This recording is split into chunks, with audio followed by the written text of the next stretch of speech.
Сәлем қыздар, сіздермен бүгін тауық етінен наггетсы дайындаймыз. Менің каналыма жазылып, лайк, комментарий жазуды ұмытпаңыз. Наггетсы дайындау үшін бізге тауықтың төс еті керек, және тауықтың төс етін жуып, осындай бөліктерге бөліп аламыз. Енді осы тауық етін маринаттауымыз қажет. Татымына қарай тұз, қара бұрыш және паприка себеміз. Үстіне пісте май құямыз. Осыны жақсылап араластырамыз.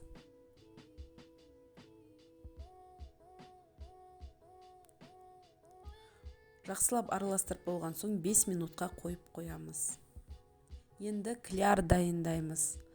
Ол үшін бір жұмыртқаны жарып, үстіне сүт құямыз. Венчикпен араластырамыз.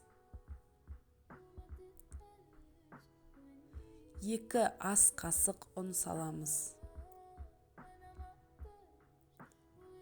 Қозғаймыз. Қатты қою болып кетпеу керек. Міне осындай консистенцияда болуы қажет.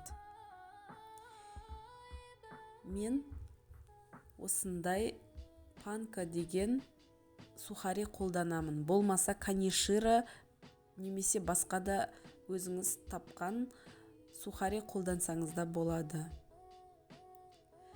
Маринатталған тауық етін клярға саламыз.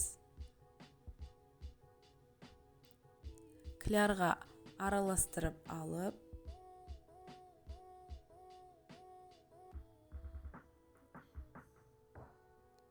енді сухариімізге аунатып аламыз.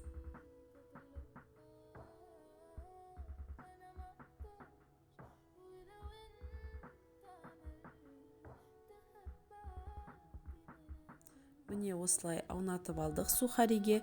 Енді қызып тұрған майға салып қуырамыз. Баяу отта қуыруымыз керек. Қыздар, менің видеом ұнап жатса, лайк, комментарий қалдыруды ұмытпаңыз.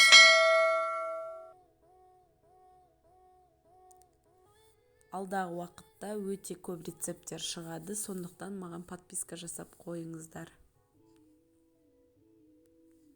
Міне біздің тауық етінен наггетсымыз дайын болды. Осындай керемет болып шығады. Мен өзім қолдан соус дайындадым. Сіздер де осылай дайындап балаларыңызға берсеңіздер болады. Өте дәмді және жылдам дайындалады. Баршаңызға ас болсын.